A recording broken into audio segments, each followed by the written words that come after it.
آج سورۃ البقرہ کی آیت نمبر 361 سے 361 سے ہم اس کا مختصر مفہومی ترجمہ اور تشریح سمجھنے کی کوشش کریں گے اور سورۃ البقرہ کو آخر تک ترجمے اور مفہوم کے ساتھ انشاءاللہ اس کو آج کنکلوڈ کریں گے۔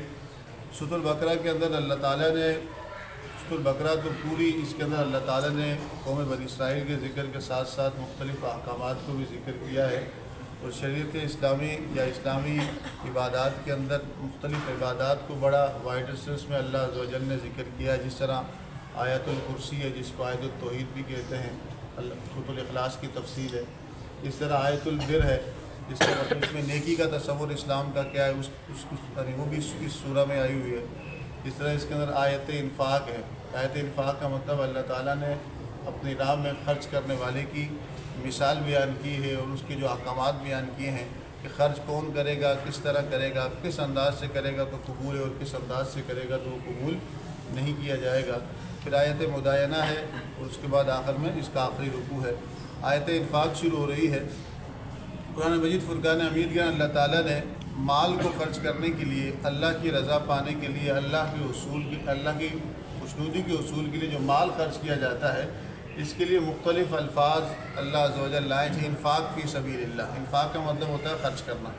اس طرح صدقات کا لفظ آیا ہے جس کا مطلب بھی اللہ کی راہ میں خرچ کرنا، اور اس طرح اطعام الطعام آیا ہے، یطعمون الطعام علی حبہ، کھانا کھلانا، اس کا مطلب بھی کیا ہے اللہ کی راہ میں مال کو خرچ کرنا۔ اس طرح زکوٰۃ کا لفظ آیا ہے، تو قرآن مجید میں زکوٰۃ لغوی معنی کے اعتبار سے بھی آیا ہے، لغوی اینڈ لٹرل میننگس، اس کا مطلب ہوتا ہے زکوٰۃ کا مطلب ہوتا ہے پاکیزگی، لیکن یہ خاص جب آتو کے ساتھ آئے، اقیموا الصلاۃ وآتوا الزکاۃ، عطا یعنی عطا یوتی، عطا کے لفظ کے ساتھ آئے تو زکوٰۃ دو، اس سے مراد پاکیزگی دینا نہیں ہوتا، اس سے مراد مال کا ایک مخصوص حصہ اللہ کی راہ میں کیا کرنا ہوتا ہے، خرچ کرنا ہوتا ہے۔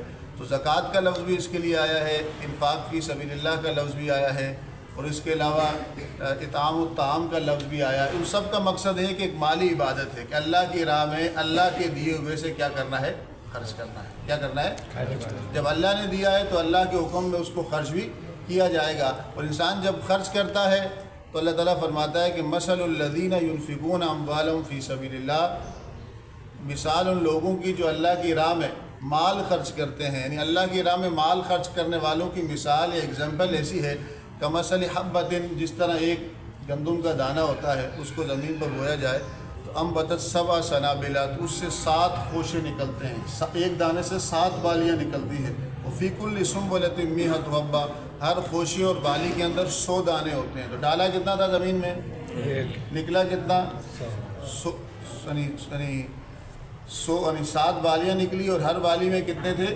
100 دانے، جو ٹوٹل کتنے ہوئے؟ 700۔ یعنی 1 روپے کا بدلہ کتنا دیتا ہے؟ 700۔ یعنی 1 روپیہ اللہ کی راہ میں خرچ کیا جائے تو ثواب اس کا کتنا اللہ عطا کرتا ہے؟ 700 گنا۔ کتنا عطا کرتا ہے؟ 700۔ انسان تو مالی عبادت کر رہا ہے، اپنا اس نے مال خرچ کر لیا، لیکن جب اللہ تعالیٰ کی عطا ہوتی ہے تو ایسا ہی ہے جیسے اس نے کتنا خرچ کیا؟ 700 گنا خرچ کیا۔ اور بعض اوقات واللہ یضاعف لمن یشاء، اس سے بھی بڑھا چڑھا کے اللہ تعالیٰ اس بندے کو کیا کرتا ہے؟ عطا کرتا ہے۔ یعنی 700 کے بجائے 1 روپے کے بدلے 700، بعض کو 1400، اس طرح بڑھا کے 2100۔ جب اللہ تعالیٰ انسان کی نیت اور اخلاص اور قربانی کو دیکھ کر بڑھا چڑھا کر اس کا اجر اس کو کیا کرتا ہے؟ عطا کرتا ہے۔ واللہ واسع علیم، اللہ تعالیٰ وسعت والا ہے اور جاننے والا ہے۔ اب کون سے لوگ ہیں جو اللہ کی راہ میں خرچ کرتے ہیں، اور خرچ کرنے کے اندر ان کی نیت کیا ہوتی ہے؟ تو اللہ فرماتا ہے الذین ينفقون اموالهم فی سبیل اللہ، وہ لوگ جو اللہ کی راہ میں مال خرچ کرتے ہیں، مال خرچ کرتے ہیں، خرچ کرنے کے بعد ان کا انداز اللہ فرماتا ہے ثم لا یتبعون ما انفقوا منا ولا اذى، خرچ کرنے کے بعد ان کے اندر 2 باتیں نہ پائی جائیں، احسان جتانا اور جس کو دیا اس کو تکلیف پہنچانا، یعنی دے کے اس کو ریاکاری کرنا، اس کی عزت نفس کو مجروح کرنا۔ اگر مقصد یہ ہے اللہ کی راہ میں خرچ کرنے کا کہ سامنے والے کی عزت نفس کو مجروح کیا جائے، اس کو تکلیف دی جائے، کہ جس کو مال دیا جا رہا ہے اس پر جتایا جائے، اس پر احسان کے بوجھ کو ڈالا جائے، یا فوٹو سیشن کیا جائے تاکہ وہ غریب آدمی کی غربت کا مذاق رہتی دنیا تک رہے کہ اس کی ہم نے کیا کی ہے؟ مدد کی ہے۔ تو اللہ فرماتا ہے اگر کسی کا یہ مزاج نہیں ہے کہ دینے کے بعد نہ تکلیف دی نہ احسان جتایا تو اللہ فرماتا ہے لہم اجر من ربی، ایسے شخص کو اللہ اجر دے گا. اس کا اجر کس کے پاس ہے؟ اللہ کے پاس ہے. لا خوف علیہم ولا هم یحزنون. دیکھیں قرآن مجید میں اللہ تعالیٰ نے اپنے ولیوں کے بارے میں کہا ہے کہ الا ان اولیاء اللہ لا خوف علیہم ولا هم یحزنون. جہاں پر اللہ کی راہ میں اخلاص کے ساتھ خرچ کرنے والے کو بھی اللہ تعالیٰ وہی کیفیت عطا کرتا ہے لا خوف علیہم ولا هم یحزنون، کہ وہ ذہنی طور پر اللہ تعالیٰ ان کو ہر قسم کی نفسیاتی یا سائیکلوجیکل جو ڈیزیزز ہیں اللہ تعالیٰ ان سے ان کو دور رکھتا ہے. کیونکہ انسان کا دماغ فریش ہو تو اعمال بھی فریش ہوتے ہیں. دماغ ٹھیک ہو، ساؤنڈ ہو، ہیلتھی ہو، صحت مند ہو تو اس کی تخلیقی صلاحیتیں بڑھتی ہیں، وہ ترقی کرتا ہے، نئی سوچیں آتی ہیں، نئی باتیں آتی ہیں، وہ نئی نئی چیزوں کو ایجاد کرتا ہے. اور اس کا دماغی کیفیت اگر متاثرہ ہو، وہ مختلف دماغی امراض میں مبتلا ہو، ٹینشن میں، فرسٹریشن میں، نرگسیت میں، یا مختلف، ایک دماغ کی مثبت سمت ہوتی ہے، ایک منفی سمت ہوتی ہے. اگر دماغ کے اندر منفی سمت یا نیگیٹو چیزیں زیادہ آنا شروع ہو جائیں تو یہ تکبر کرنا، یہ جتانا، یہ احسان جتانا، دوسرے کی عزت نفس کو مجروح کرنا، دوسرے کو ذلیل کرنا، اس کو حقیر سمجھنا، یہ اس شخص کی ذہنی کیفیت ہوتی ہے جو ایب نارمل ہوتا ہے. کیا ہوتا ہے؟ کیونکہ جو ایسی حرکت کر رہا ہے تو وہ اللہ تعالیٰ کی نعمت یا اللہ تعالیٰ کی تقسیم پر اعتراض کر رہا ہے. کیا کر رہا ہے؟ جو اللہ نے پہلے کہہ دیا جو تیرے پاس ہے تیرا نہیں، وہ میرا ہی ہے، اور جو میرے بندوں کو بانٹ دے اس میں تجھے ہی فائدہ ہوگا، نہیں بانٹے گا تو تیرا نقصان ہے. لا خوف علیہم ولا هم یحزنون. جو خرچ کر رہے ہیں، جتا نہیں رہے، تکلیف نہیں دے رہے، تو اللہ نے وہی ان پر جو اجر ہے ان پر کوئی خوف بھی نہیں اور غم زدہ بھی نہیں. اللہ فرماتے ہیں قول معروف و مغفرۃ خیر من صدقۃ یتبعها اذى. ایسا صدقہ و خیرات کرنا جس کے بعد جس کو دیا جائے اس کو اذیت دی جائے، اس کو ذہنی ٹارچر کیا جائے، اس سے بہتر تھا کہ اچھی بات کہہ دیتے. اس سے بہتر ہے کہ اس سے معافی مانگ لی جائے. ایسا صدقہ نہ دیا جائے کہ دینے کے بعد دینے والے کو کیا کیا جائے، جذبات کو مجروح کیا جائے. واللہ غنی، اللہ بے نیاز ہے، اللہ کو تمہاری کسی چیز کی ضرورت نہیں ہے. حلیم، بردبار بھی ہے، ڈھیل بھی دیتا ہے. کیا کرتا ہے؟ ڈھیل بھی دیتا ہے. اللہ فرماتا ہے یا ایھا الذین آمنوا لا تبطلوا صدقاتکم بالمن والاذی. اے ایمان والو اپنے صدقات کو، 1 روپیہ ہو یا لاکھ روپیہ یا کروڑ روپیہ ہو، 2 چیزوں سے ضائع مت کرو. نہ ضائع کرو اپنے صدقات کو احسان جتا کر اور اذیت دے کر. احسان جتا کر، تکبر کر کے، ذلیل کر کے سامنے والے کو، اس کی عزت نفس کو مجروح کر کے، یا آپ یہ کہہ لیں کہ ریاکاری کر کے. اور آج کل جو زیادہ تر جو بیماری نکلی ہے وہ شوئنگ آف کی ہے، ریاکاری ہے. اس کا مطلب کیا ہوتا ہے؟ کسی کو دینے کے بعد یہ کہنا کہ وہ میری عزت کرے، میری تعریفیں کرے، میری واہ واہ کرے، اور فلاں سے پوچھے کہ میں نے فلاں کو راشن دیا تھا، فلاں کو دیا تھا، وہ میرے بارے میں کیا کہہ رہا ہے. اور کبھی اگر اس سے رنجش ہو جائے تو اس کو جتانا کہ میں نے تیری اتنی مدد کی، میں نے تیری اتنا وہ کیا. یہ ساری وہ چیزیں ہیں جو اگر لاکھوں کروڑوں روپے کا بھی صدقہ و خیرات کیا ہو تو اس بندے کے منہ پہ مار دیا جاتا ہے، اس کو کوئی ثواب نہیں ملتا. اگر احسان اور اذیت کا معاملہ ہو، احسان جتایا ہو اور اذیت اور تکلیف دی ہو، تو اللہ فرماتا ہے کالذی، ایسے شخص کی مثال جو صدقہ تو دیتا ہے لیکن ساتھ اس کو ضائع کر دیتا ہے، احسان جتا کر سامنے والے کو اذیت دے کر. ایسے شخص کی مثال تو اس بندے کی طرح ہے ينفق مالہ رئاء الناس، جس نے اپنے مال کو لوگوں کو دکھانے کے لیے خرچ کیا کہ لوگ مجھے کیا کریں، امیر ہے، بڑے شیخ صاحب بڑے جو ہیں مالدار ہیں، بڑے سخی ہیں، ان کے سخاوت کے بڑے چرچے ہیں. اگر نیت یہ ہو، یا ہر بندہ اپنے بارے میں اچھی طرح جانتا ہے اس کی نیت کیا ہے، اس کی نیت، اور بعض اوقات اس کا عملی اظہار بھی ہو جاتا ہے اپنے قول و فعل سے. تو اللہ فرماتا ہے ولا یؤمن باللہ والیوم الآخر. جو ایسی حرکت کر رہا ہے وہ ایسے شخص کی طرح ہے جو ریاکاری بھی کر رہا ہے اور جو آخرت پر اور اللہ پر یقین بھی نہیں رکھتا. پھر ایک مثال دی جا رہی ہے مثلہ کمثل صفوان علیہ تراب. ایسے شخص کی مثال تو ایسے بندے کی طرح ہے کہ جو ایسے اونچی چٹان کی طرح ہے، پتھریلی چٹان کی طرح ہے کہ جس پر تھوڑی سی مٹی ہو. کیا ہو؟ اور کسی نے اس میں بیج ڈال دیا. کیا ڈال دیا؟ بیج ڈال دیا. اونچی چٹان ہو پتھریلی، اس پر تھوڑی سی مٹی ہو، اور کسی نے اس پر بیج ڈال دیا کہ اس سے کیا ہو گئے؟ درخت ہو گئے، سبزہ ہو گئے، پھل لگے. لیکن جب بیج ڈالا، ایک پتھریلی چٹان تھی، اس پر تھوڑی سی مٹی تھی، اس پر کیا ڈالا؟ بیج ڈالا، اور تیز ہوا آئی، بارش آئی تو وہ کیا ہو جائے گا؟ نہ بیج رہے گا، نہ کیا رہے گا.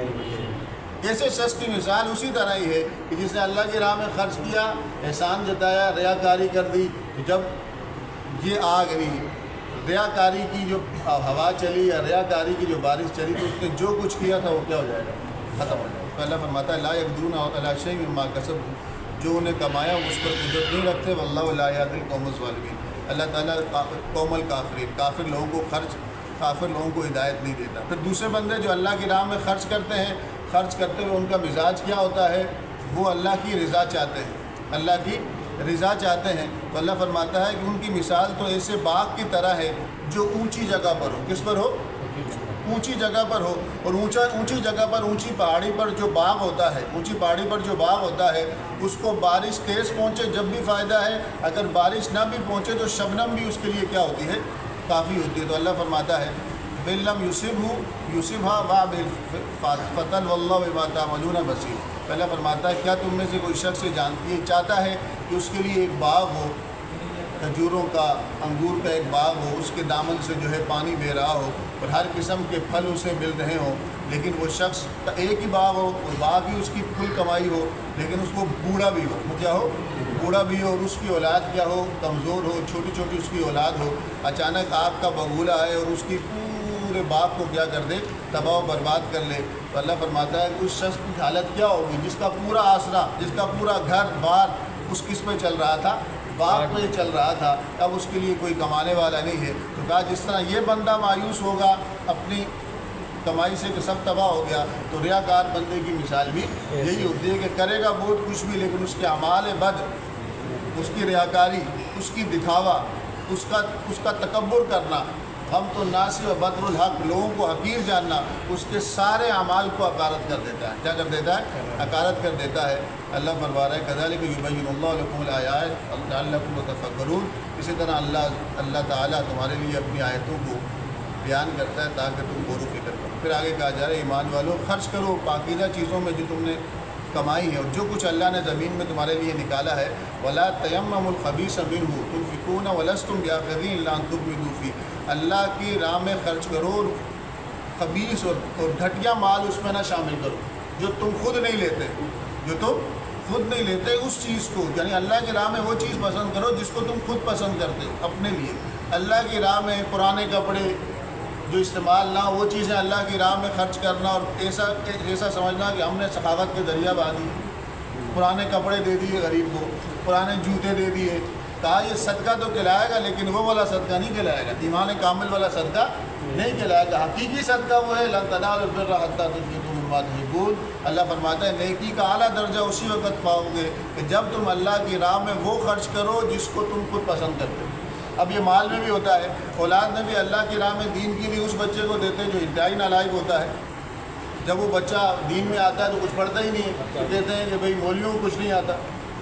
اپنا بیسٹ تو دین مذاق نہیں ہے، یہ دنیا بھی بناتا ہے، آخرت بھی بناتا ہے۔ دین کا علم کوئی بچوں کا کھیل نہیں ہے۔ جب اپنے سب سے ردی بچے کو، کمزور ذہن کے بچے کو مدرسے میں ڈال دیتے ہیں، اس کو وہاں کچھ نہیں آتا، پھر کہتے ہیں اتنا پڑھایا دین نہیں آیا، تمہاری چوائس غلط تھی، تمہارا انتخاب غلط تھا۔ جب اب اللہ کی راہ میں اللہ کے دین کے لیے اپنے سب سے لائق بچے کو دیں گے تو دین کا کام کو وہ مثبت انداز سے پھیلائے گا، وہ دین کو سمجھے گا۔ دین علم کا نام ہے۔ کس کا نام ہے؟ علم کا نام ہے، دلائل کا نام ہے، اللہ کے ساتھ تعلق کا نام ہے۔ تو اس طرح مال کے اندر بھی کہا گیا کہ وہ چیز اللہ کی راہ میں خرچ کرو جس کو تم خود پسند کرتے ہو، جس کو تم خود پسند نہیں کرتے وہ اللہ کی راہ میں خرچ کرو گے تو اس طرح اعلیٰ صدقے کا ثواب، ہلکا پھلکا ثواب تمہاری نیت کے موافق مل جائے گا۔ اللہ فرماتا ہے کہ ایسا کیوں ہوتا ہے؟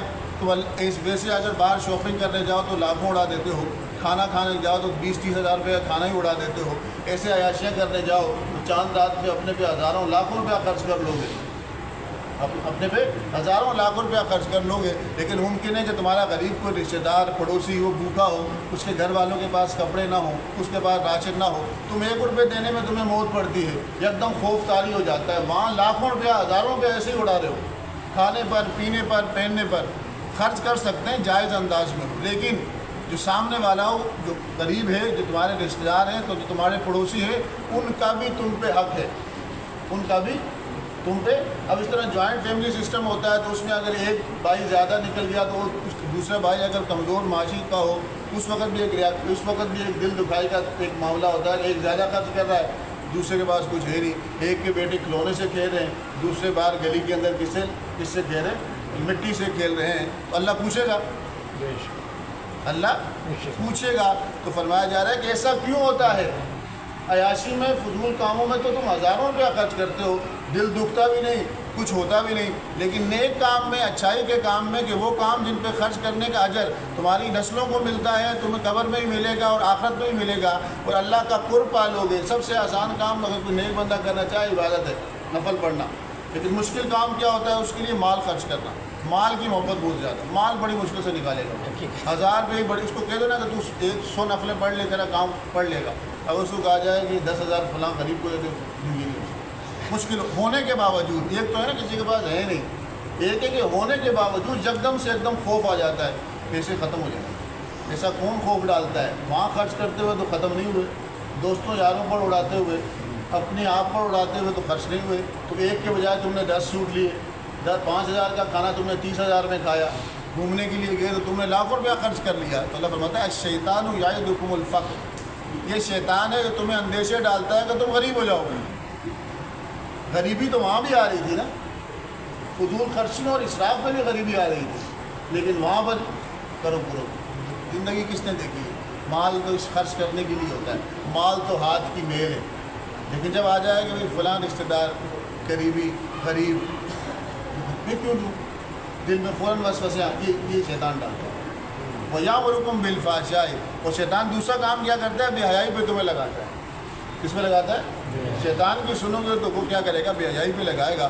وَاللَّهُ يَعِدُكُم مَغْفِرَةً مِّنْهُ وَفَضْلًا، اللہ تم سے کیا وعدہ کرتا ہے کہ بخش دے گا اور تم پہ اپنا فضل کرے گا، اس کی راہ میں خرچ کرو گے۔ واللہ واسع علیم، اللہ تعالیٰ کو ہمارے چیزوں کی ضرورت نہیں ہے، مخلوق کو مخلوق کی ضرورت ہے۔ اللہ چاہتا ہے کہ مخلوق کی خدمت کرے، ایک انسان کا دوسرے انسان کے ساتھ تعلق ہے، ایک انسان دوسرے انسان کا احساس کرے، ایک انسان دوسرے انسان کا خیال رکھے۔ اللہ فرماتا ہے یؤتی الحکمت من یشاء ومن یؤت الحکمت فقد اوتی خیرا کثیرا، اللہ تعالیٰ اسے چاہتا ہے حکمت عطا کرتا ہے، جس کو حکمت عطا کرتا ہے اس کو خیر کثیر دیتا ہے۔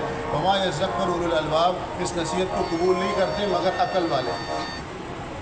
کیونکہ آج یہ 2 رکوع تھوڑا سا بیٹھیے کہ 5-10 منٹ روپے لگیں گے۔ وما انفقتم من نفقۃ او نذرتم من اللہ، جو کچھ بھی تم خرچ کرتے ہو یا جو کچھ بھی تم نظر مانتے ہو، منت مانتے ہو، اللہ کے لیے ہوتی ہے منت، فإن اللہ یعلم، اللہ اس کو، منت صرف خدا کی ہوتی ہے، کسی ہوتی ہے؟ کسی نبی کی، کسی ولی کی منت ایک عبادت ہے کہ بندہ اپنے پر کوئی چیز واجب کر دیتا ہے عبادت میں، کہ میرا ایک کام ہو جائے تو میں نماز پڑھوں گا، میرا ایک کام ہو جائے تو میں اللہ کی راہ میں خرچ کروں گا۔ یہ ساری چیزیں کس کے لیے ہوتی ہیں؟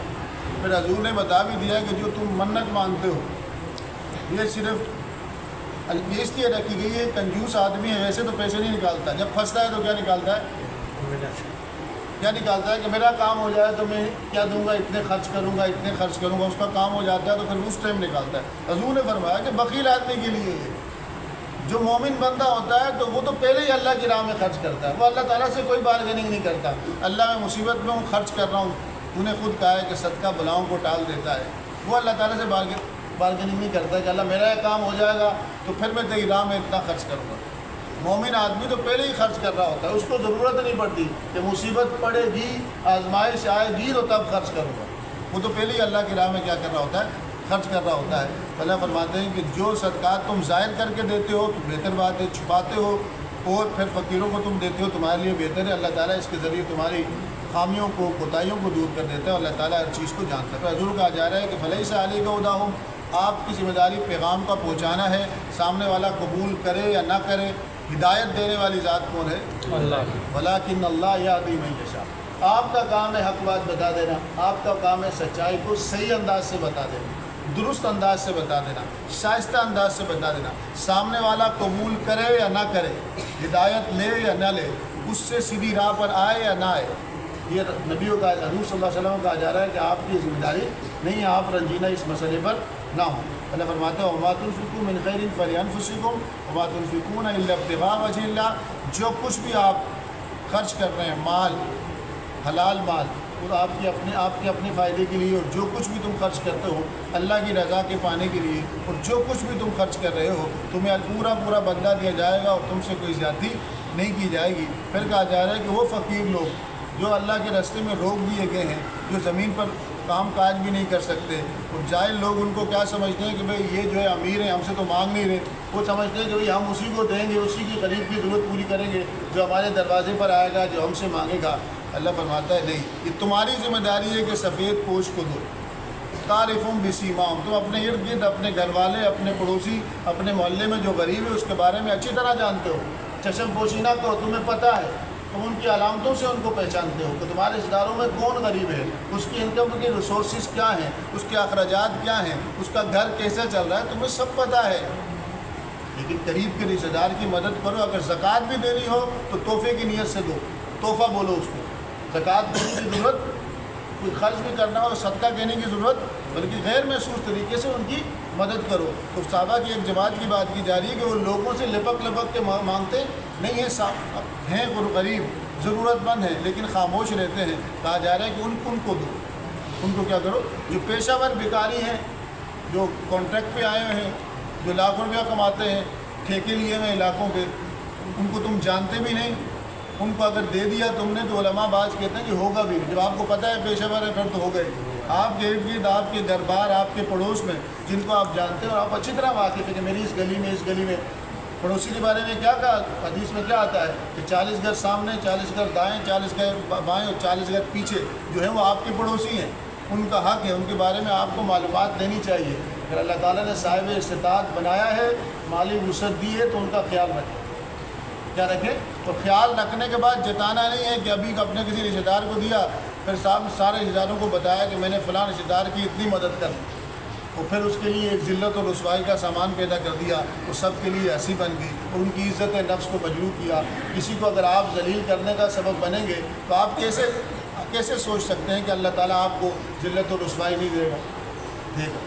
جو کسی کی عزت نفس مجروح کرے گا وہ ذلیل ہوگا، جو کسی کی توہین کا یا تحقیر کا سبب بنے گا تو اللہ تعالیٰ اس کو کسی ایسے ذریعے سے توہین اور تحقیر کا ذریعہ بنا دے گا کہ اس کو سمجھ بھی نہیں آئے گی۔ تو ہمیں احتیاط کرنی چاہیے کہ ہم اللہ کو ماننے والے ہیں، نظام کائنات وہی چلا رہا ہے، ہمارے دائرۂ اختیار میں ہم صحت مند ہوں، مال آ جائے تو ہم سمجھتے ہیں کہ ہماری کوئی پائے کا ہی نہیں ہے، ہم تو بڑے وہ ہیں، جیسی بیماری آتی ہے، مال کی کمی آتی ہے تو بندہ دوبارہ اپنی حیثیت میں آ جاتا ہے۔ تو اللہ تعالیٰ فرماتا ہے کہ وہ لوگ جو اللہ کی راہ میں دن اور رات میں چھپ کے اعلانیہ خرچ کرتے ہیں ان کے لیے بڑا اجر ہے، لا خوف علیہم ولا هم یحزنون، وہی شان ہوگی، ان پر کوئی خوف بھی نہیں، ان پر کوئی غم بھی۔ اب ہمارے ذہن میں ہوتا ہوگا کہ زیادہ پیسے ہوں تو خرچ کیا جائے، نہیں تھوڑے میں بھی خرچ ہوتا، شیطان نے نیا وسوسہ، جب ہزاروں میں ہوں گے، لاکھوں میں ہوں گے پھر خرچ کرنا نہیں، 1 روپیہ بھی خرچ ہوتا ہے، 50 روپیہ بھی خرچ ہوتا ہے، 100 روپیہ بھی خرچ ہوتا ہے، 1000 روپیہ بھی خرچ ہوتا ہے، پہلے 8 آنے 4 آنے ہوتے تھے وہاں بھی خرچ ہوتا ہے۔ یہ ذہن بنانا چھوڑ دو کہ زیادہ ہوں گے تو پھر خرچ کریں گے، نہیں،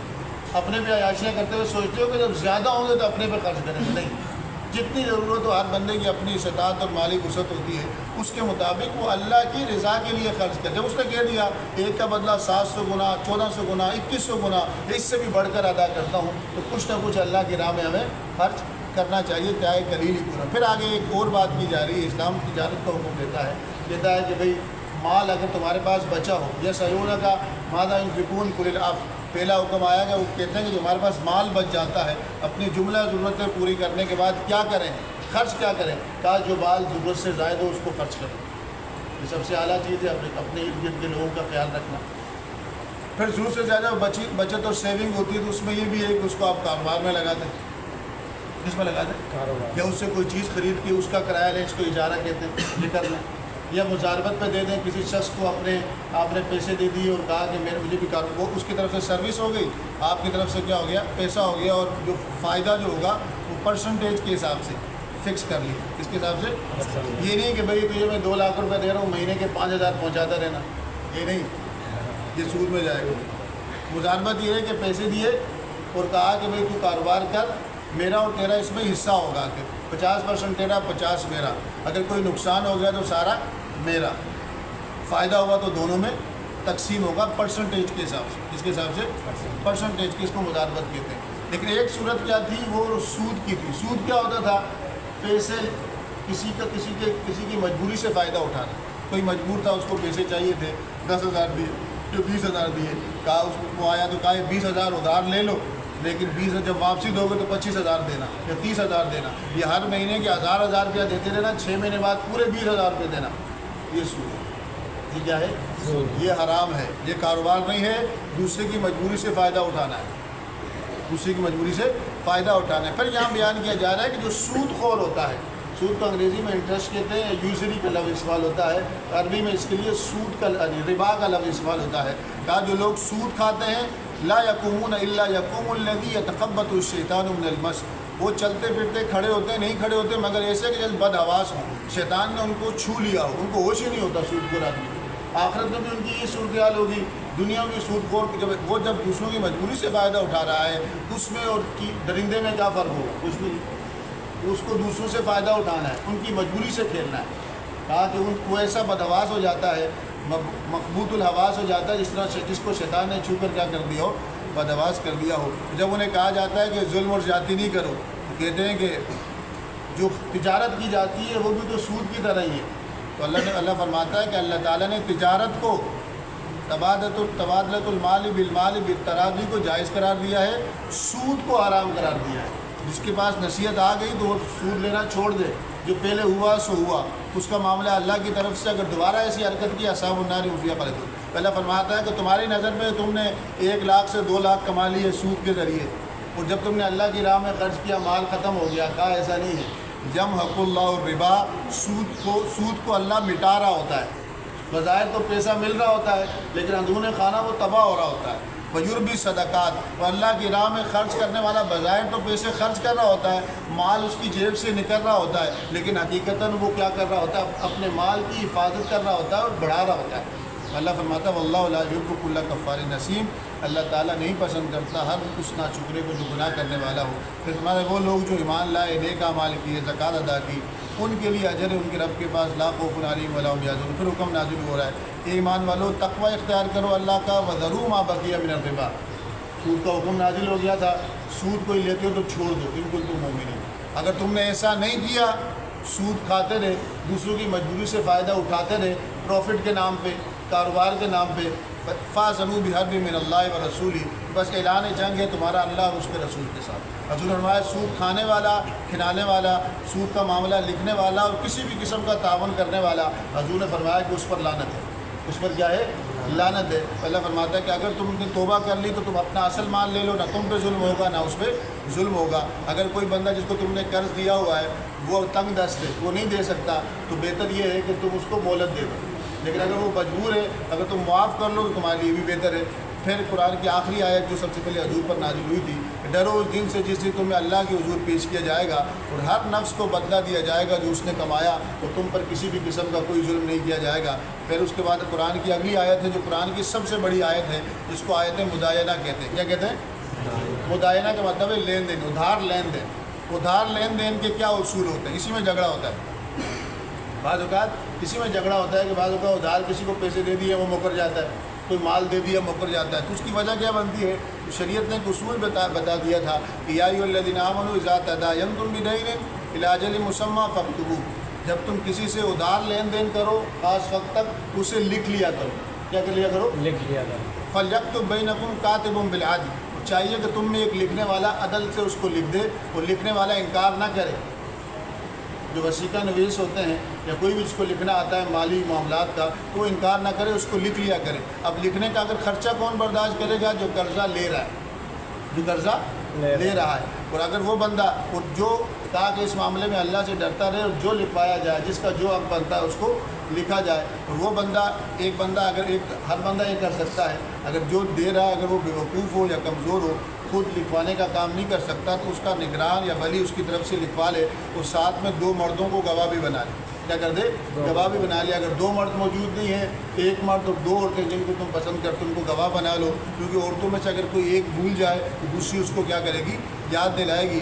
تو 2 عورتوں کی گواہی کا مطلب یہ ہے کہ گواہی دینا کوئی حقوق نہیں ہے، ذمہ داری ہے کہ باہر نکلنا پڑتا ہے، کورٹ جانا پڑتا ہے، پنچایتوں میں جانا پڑتا ہے۔ اس لیے کتنی عورتوں کو رکھا؟ 2 مرد ہوں، 2 مرد نہ ہوں تو 1 مرد ہو، 2 عورتیں ہوں۔ پھر فرمایا کہ جب گواہوں کو بلایا جائے تو وہ انکار نہیں کر سکتے، رات کو بلایا جائے، دن کو بلایا جائے، کورٹ میں بلایا جائے، کچہری میں بلایا جائے۔ بعد میں وہ کہتے ہیں نا عورتوں کی گواہی 2 کیوں؟ 2 یعنی 2 عورتوں کی گواہی 1 مرد کے برابر کیوں؟ بھائی یہ ذمہ داری کی بات ہو رہی ہے، جب جھگڑا ہوگا گواہ کو تو بلایا جائے گا، کورٹ میں بلایا جائے گا، کچہری میں بلایا جائے گا، پنچایت میں بلایا جائے گا، ہر جگہ بلایا جائے گا، رات ہو دن ہو، جب بھی فیصلہ ہو جانا پڑتا ہے، تو کیا عورت کی ذمہ داری لے سکتی ہے؟ نہیں لے سکتی. تو ظاہر بات ہے کہ دو اگر کبھی مجبوری پڑ جائے تو دو عورتوں کو کہا کہ وہ ایک مرد اور دو عورتیں کیا ہو گواہ بنے, تاکہ اگر جانا بھی پڑے تو دو عورتیں ایک ساتھ رہے اور پردے کا معاملہ بھی برقرار رہے. پھر کہا جا رہا ہے کہ جو کچھ تم چھوٹا ہو یا بڑا کوئی بھی کسی سے لین دین کرو تو اس کو لکھنے کے اندر سستی نہ کرو. یہ اللہ کے نزدیک بات انصاف والی ہے. گواہی کے معاملے میں بڑی درست بات ہے, اور یہ بات قریب ہے کہ تم جو ہو اس بات کے زیادہ قریب ہے کہ تم شک میں مبتلا نہ ہو. ہاں اگر لین دین کا معاملہ کیا ہو رہا ہے, نقد ہو رہا ہے, آپ دکان والے کے پاس جاتے ہیں, پیسے دے کے سامان لے رہے ہیں, اس پہ لکھنے کی ضرورت ہے. یہ بھی لکھنا فرض بھی نہیں ہے. کسی پہ اگر اعتماد ہو تب معاملہ چل سکتا ہے, لیکن احتیاط یہ ہے کہ لکھ لیا جائے, ادھار کے لین دین میں لکھ لیا جائے. اور اللہ فرماتا ولیس علیکم جناح اللہ تکتبوا, نقد ہو رہا ہے تو کوئی مسئلہ نہیں ہے لکھنا, لیکن جب تم بے و شراء کا معاملہ کرو, خرید و فروخت کا, تو کسی کو گواہ بنا دیا کرو. نہ لکھنے والے کو کوئی تکلیف دی جائے, نہ جو گواہ بن رہے ہوں. اگر تم ایسا کرو گے, تکلیف دو گے, جھوٹ بولو گے, تو یہ تم نافرمانی کا کام کر رہے ہو. اللہ سے ڈرو, اللہ تعالیٰ تمہیں علم سکھاتا ہے اور ہر چیز پہ قادر ہے. پھر کہا جا رہا ہے دوسرا حکم آ رہا ہے گروی رکھنے کا, رہن رکھنے کا. اس کو پلیج کہتے ہیں, مورٹگیج کہتے ہیں, کہ کوئی بندہ اگر کسی کو ادھار دے رہا ہے لیکن وہ چاہتا ہے کہ بھئی اس کا مال محفوظ رہے, دے گا کہ نہیں دے گا. وہ جو ادھار مانگنے والا ہے اس کو کہتا ہے کہ اپنی کوئی قیمتی چیز میرے پاس بطور امانت رکھوا دو. کیا رکھوا دو؟ بطور امانت رکھوا دو. جب ٹائم پورا ہو جائے گا تو مجھے پیسے واپس کر دینا میری, اور یہ چیز کیا کر دینا اپنی لے لینا. اگر تم نے نہیں کیا تو میں اس کو بیچ کر اپنے پیسے لے لوں گا. اس کو رہن کہتے ہیں. کیا کہتے ہیں؟ لیکن جو چیز بطور رہن گروی رکھوائی جائے گی تو اس سے نفع نہیں اٹھا سکتے, وہ امانت ہے. وہ کیا ہے؟ امانت. کہا ہے کہ اگر تم سفر میں ہو تو تمہارے پاس کوئی لکھنے والا نہیں ہے, گواہ بھی موجود نہیں ہے, تو اب یہ کر لو کہ قرضہ دیتے وقت, سفر کے علاوہ بھی قرضہ دیتے وقت کوئی چیز کیا کر لو بطور گروی حفاظت کے اپنے پاس رکھ لو اور پھر پیسے دے دو. اگر تم ایک دوسرے کے اوپر اعتماد ہے تو بس جس پر اعتماد کیا گیا وہ اپنی امانت کو پورا کرے. اگر اعتماد ہے ایک دوسرے پر تب ٹھیک ہے, لیکن لکھنا پھر بھی بہتر ہے. اللہ کہتا ہے اللہ سے ڈرو, گواہی کو مت چھپاؤ. جس نے گواہی چھپائی اس نے اپنے اس کا دل گناہگار ہوا, اور اللہ تعالیٰ جو کچھ تم کر رہے ہو اس کو جانتا ہے. پھر سورۃ البقرہ کا یہ آخری رکوع شروع ہو گیا ہے. اس میں اللہ تعالیٰ کی عظمت اور رفت کو بیان کیا جا رہا ہے, اور دعائیہ کلمات ہیں. اور حضور صلی اللہ علیہ وسلم نے فرمایا کہ جو شخص سورۃ البقرہ کی یہ آخری 2 آیتیں روزانہ یا رات کو 2 بار پڑھ لے, 3 بار پڑھ لے, کفتہ ہو. حضور نے فرمایا کہ یہ قرآن کی سورۃ البقرہ کی یہ 2 آیتیں اللہ تعالیٰ کی اتنی خاص نعمتوں والی ہیں. کوئی بندہ اگر اس کو پڑھ لے, اس کی تلاوت کر لے, تو پوری رات اس کی حفاظت ہوتی ہے. سبحان اللہ. جنات سے, شیاطین سے, نظر بد سے. سورۃ البقرہ کی جو یہ ایک آیت تو یہ آخری رکوع, دوسرا آیت الکرسی, اور تیسرا سورۃ البقرہ کی 102 نمبر آیت, اس میں جادو کا ذکر ہے. یہ 3 آیتیں روحانی علاج میں بڑی مؤثر ہوتی ہیں. کسی کو جادو جنات اثرات کا مسئلہ ہو, یا گھر بار کے اندر تنگی کا معاملہ ہو, میاں بیوی میں چپکلی چل رہی ہو, تو ان 3 آیتوں کو اگر وہ یاد کر لے اور مسلسل پڑھتا رہے, آیت نمبر 102, دوسری آیت الکرسی, اور تیسری یہ آخری, تو انشاءاللہ تعالیٰ پانی پہ دم کر کے پیے, اپنے پہ دم کرے, تو مسلسل اگر پڑھتا رہے گا تو جو کچھ بھی اس طرح کا معاملہ ہوگا وہ کیا ہو جائے گا, دور ہو جائے گا. اللہ فرماتا ہے للہ ما فی السماوات و ما فی الارض, سب کچھ اللہ ہی کے لیے, جو کچھ زمین میں, جو کچھ آسمان میں, جو کچھ تمہارے دل میں ہے, اگر تم اسے ظاہر کرو یا چھپاؤ, ظاہر کرو یا چھپاؤ, اللہ اس کو جانتا بھی ہے, تم سے اس کا محاسبہ بھی لے گا. فیغفر لمن یشاء و یعصم من یشاء, جس کو چاہے وہ معاف کرے, جس کو چاہے وہ عذاب دے, وہ ہر شے پر قادر ہے. پھر کہا جا رہا ہے کہ رسول ایمان لائے اس پر, آمن رسول ما انزل الیہ من ربی, جو ان پر نازل ہوا, مومن ایمان لائے, سب ایمان لائے اللہ پر, ملائکہ پر, کتابوں پر, اور اللہ کے رسولوں پر. اللہ فرماتا ہے لا نفرق بین احد من الرسل, ہم پھر کیا کہا مومنین نے کہ ہم کسی رسولوں میں تفریق, ہر رسول کو مانتے ہیں جس میں اس کا قرآن میں ذکر ہے. قرآن مجید میں نام کے ساتھ 26 انبیاء کا ذکر ہے. کتنے انبیاء کا ذکر ہے؟ ان کو تو ناموں سے مانتے ہیں نا. باقی 1,24,000 کم و بیش انبیاء کرام آئے, جب وہ آئے تھے تو حق تھے. جن کا نام ہمیں بتا دیا, ان جنرل فارم 1,24,000 کو مانتے ہیں. پرٹیکولرلی اسپیسیفکلی 26 کا نام ہے, ان کو نام کے ساتھ ہم اللہ کا نبی مانتے ہیں. پھر قال مومین نے کیا کہا, سمعنا, ہم نے سنا, واتانا, تو اس کی اطاعت کی, غفرانک ربنا و الیک المصیر, رب ہم تجھ سے تیری مغفرت چاہتے ہیں, تیری طرف لوٹنا ہے. اللہ تعالیٰ کسی بھی نفس پر, کسی بھی جان پر اتنا بوجھ نہیں ڈالتا جس کی اس کو طاقت نہ ہو, اتنا ہی بوجھ ڈالتا جتنا اس کو اٹھانے کی طاقت ہو. ہر نفس کے لیے وہی کچھ ہے جو اس نے کمایا، اور وہی اس کے مخالف جائے گا جو اس نے کمایا۔ پھر وہی دعا کرتے ہیں کہ ربنا لا تؤاخذنا ان نسینا واخطانا، رب ہماری پکڑ نہ کرنا ان معاملات میں جو ہم سے بھول ہو گئی یا ہم نے خطا کر لی، اور ہم پر وہ بوجھ نہ ڈالنا جس طرح تو نے ہم سے پہلے والے لوگوں پر بوجھ ڈالا، اور اللہ تعالیٰ ہم پر اتنا ہی ذمہ داری ڈالنا جتنی ہم طاقت رکھتے ہیں۔ یہ وہ دعائیہ کلمات ہیں، اگر کوئی شخص ان کا نفل کے اندر اتحیات کے اندر پڑھتا رہے، ایسی عادت بنا لے، تو اللہ تعالیٰ کبھی بھی اس پر اتنا بوجھ نہیں ڈالے گا کہ وہ تنگ ہو جائے، اس کی حفاظت کرے، کسی بھی قسم کا بوجھ، کسی بھی قسم کی مصیبت اور پریشانی اس پر نہیں آئے گی کہ جو اس کو کیا کر دے، بہت زیادہ کمزور کر دے یا عاجز کر دے۔ پھر وہ کیا دعا کرتے ہیں، واعف عنا، اللہ ہمیں معاف فرما، واغفر لنا، ہماری مغفرت فرما، ورحمنا، ہم پہ رحم فرما، انت مولانا، کہ اللہ تو ہمارا مولا ہے، مددگار ہے، ناصر ہے، فانصرنا علی القوم الکافرین، اور کافر قوموں پر ہماری مدد فرما۔ رحمدی تعالیٰ سورۃ البقرہ کا اختتام ہوا، یہ رمضان مبارک کا 27 روز کا آخری درس تھا، تو اللہ عز و جل سے دعا ہے کہ جو کچھ سنا اس پر عمل کرنے کی توفیق نصیب فرمائے، قرآن کی حقیقی برکات سے ہم سب کو مستفید فرمائے۔ وما علیہ الا البلاغ۔